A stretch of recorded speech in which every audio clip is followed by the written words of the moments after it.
Gereja tidak boleh mengeluarkan orang Kristen KTP dari gereja. Gereja tidak boleh mengeluarkan anak-anak setan dari gereja. Ada amin? Ada amin? Jadi kasih tinggal saja. Nah, sekarang persoalannya di sini. Bagaimana paham ini, ajaran ini diselaraskan dengan konsep siasat gereja? Sudah tahu siasat gereja? Itu bahasa tempo dulu.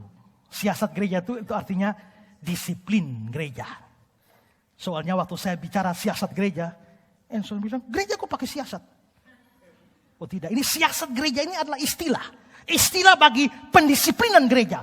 Bahwa kalau ada yang bersalah dari gereja, itu bisa di-outkan. Dan Alkitab jelas ajarkan itu. Saya berikan contoh Matius 18. Apabila saudaramu berbuat dosa, pertama-tama tegurlah dia di bawah 4 mata. Jika dia mendengarkan nasihatmu, engkau mendapatkan dia kembali. Jadi kalau ada yang bikin salah, tegur dulu. 4 mata. Jikalau dia tidak mendengarkan engkau, bawalah seorang atau 2 orang lagi. Supaya atas keterangan 2 atau 3 orang saksi, perkara itu tidak disangsikan. Jika dia tidak mau mendengarkan mereka, sampaikanlah soalnya kepada jemaat. Bawa kepada pertemuan lebih umum. Jemaat di sini bisa jemaat seluruhnya atau bisa perwakilan jemaat, yaitu majelis.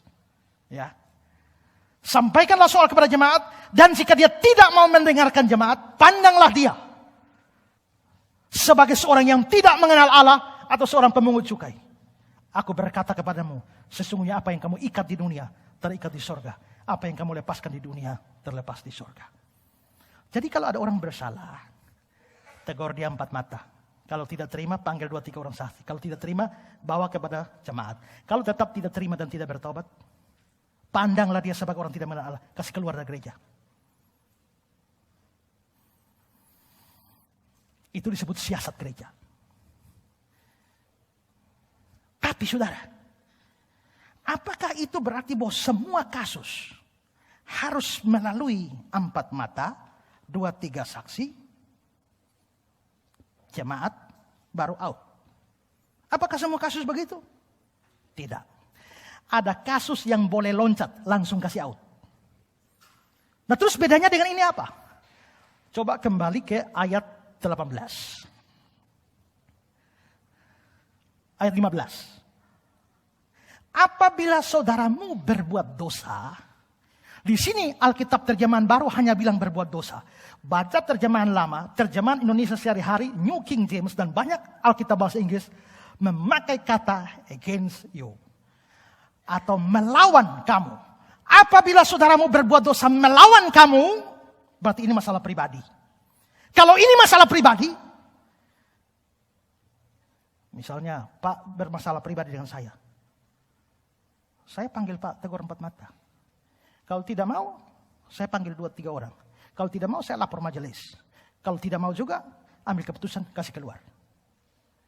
Itu karena masalah pribadi. Di sini Alkitab Indonesia terjemahan baru tidak muncul, tapi ada kata-kata melawan kamu. Nah, tapi ada kasus yang tidak perlu pakai 2 mata, 4 mata, 6-8 mata, tidak. Ada kasus yang langsung out. Dalam kasus bagaimana? Kalau satu, kasus itu bukan lagi masalah pribadi, tapi masalah yang sudah mempengaruhi seluruh jemaat. Terjadi seperti itu, dan itu kasus yang memalukan. Sudah diketahui umum.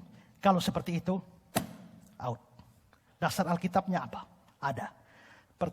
Perhatikan 1 Korintus 5. Memang orang mendengar ada percabulan di antara kamu. Ini ada dosa di tengah-tengah jemaat. Dan percabulan yang begitu rupa, seperti yang tidak terdapat sekalipun di antara bangsa-bangsa yang tidak mengenal Allah, yaitu bahwa ada orang yang hidup dengan istri ayahnya. Ini satu perzinahan yang memalukan.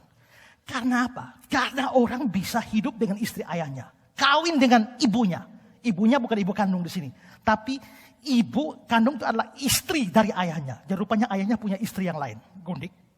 Tapi si anak, ternyata selingkuh dengan istri bapaknya. Ini sesuatu yang memalukan. Dan ini sudah diketahui umum di seluruh jemaat. Makanya Paulus bikin surat kepada jemaat, bukan surat pribadi. Ada kasus mempengaruhi seluruh jemaat dan memalukan. Terhadap kasus seperti ini, tak usah panggil 4 mata.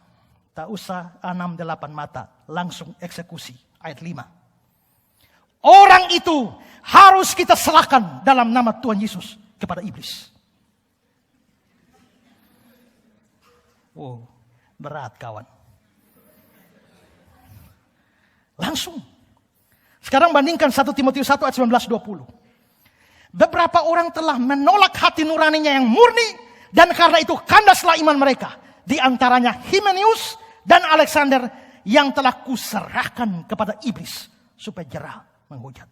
Jadi untuk kasus-kasus seperti ini, serahkan kepada iblis. Apa maksudnya serahkan pada iblis? Begini, dunia pada waktu itu membagi seluruh dunia ini dalam 2 bagian. Pertama, kalau gereja itu dianggap wilayahnya Tuhan. Di luar gereja, wilayahnya iblis. Di dalam gereja, Tuhanlah yang berkuasa. Di luar gereja, itu wilayah iblis. Iblis yang berkuasa. Jadi, kalau sampai ada orang bertobat masuk ke gereja, itu berarti dia keluar dari wilayah iblis, masuk ke wilayah Tuhan. Berarti dia meninggalkan iblis, pergi kepada Tuhan. Tapi kalau ada orang sudah di dalam gereja, tapi di-outkan dari gereja, dikeluarkan dari gereja, artinya dikeluarkan dari wilayah Tuhan, masuk ke wilayah iblis. Atau diserahkan dia dari Tuhan, diserahkan ke iblis. Jadi apa artinya diserahkan kepada iblis? Artinya adalah dikeluarkan dari gereja. Itu artinya. Loh, kenapa pakai iblis? Ya, supaya itu semacam disiplin kepada dia. Sehingga dia jiwanya bisa diselamatkan. Artinya mungkin setelah dikeluarkan, dia bertobat. Kalau dia bertobat, maka dia kembali kepada gereja. Nah, jadi itu adalah siasat gereja. Berarti siasat gereja mengajarkan bahwa ada orang-orang yang bersalah, melanggar aturan di dalam gereja, itu di-outkan dari gereja. Tapi bagaimana dengan tadi? Apakah kami cabut larang itu? Jangan. Jangan sampai kamu lipat dengan gandum. Apa bertentangan? Tidak. Firman Tuhan tidak bertentangan. Maksudnya begini. Orang Kristen KTP sekalipun. Kalau saudara adalah orang Kristen KTP. Ada di dalam gereja. Kalau saudara tidak membuat sebuah kesalahan yang jelas dan menyolok. Tidak boleh saudara dikeluarkan dari gereja. Saya tidak bisa jalan-jalan saja, ajak bercakap-cakap. Ini orang Kristen KTP, minta majelis, lempar dia keluar.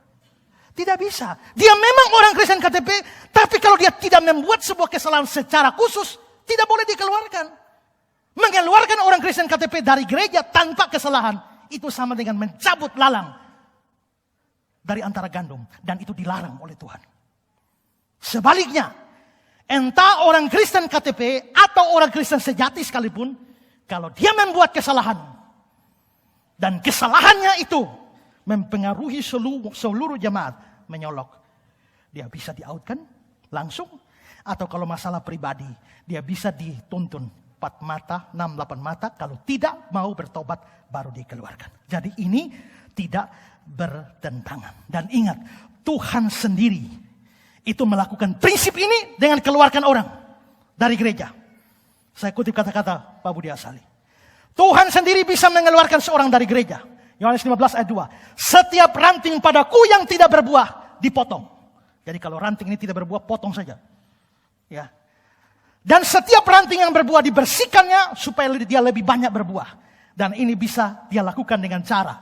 Pertama, membunuh orang seperti itu dalam kasus Ananias dan Safira. Jadi Tuhan bisa kasih out orang dari gereja dengan cara apa? Bunuh dia. Seperti kasus Ananias dan Safira. Kedua, memberikan ajaran yang keras. Tuhan kasih ajaran yang keras. Sesudah mendengar semua itu, banyak dari murid-murid Yesus yang berkata, perkataan ini keras. Siapakah yang sanggup mendengarnya? Mulai waktu itu banyak murid-murid mengundurkan diri. Jadi ajarannya keras. Dia tersinggung, akhirnya dia keluar. Jadi Tuhan bisa keluarkan orang dari gereja. Melalui cara apa? Melalui dia tersinggung dengan khotbah yang akhirnya keluar. Tapi Tuhan punya cara lain kasih keluar orang dari gereja. Caranya adalah yang ketiga. Memberikan kepada orang Kristen KTP itu hal-hal yang lain. Seperti kekecewaan, kemarahan kepada sesama jemaat, atau kepada pendeta, kemalasan, kebosanan, pindah rumah, dan sebagainya yang mengakibatkan dia akhirnya keluar dari gereja. Ini bukan saya yang bilang, Pak Budi. Jadi sampai kalau ada hamba Tuhannya benar, ada jemaat yang tersinggung, marah pada hamba Tuhannya dan keluar, silakan keluar. Itu mungkin cara Tuhan mengeluarkan kamu dari sini.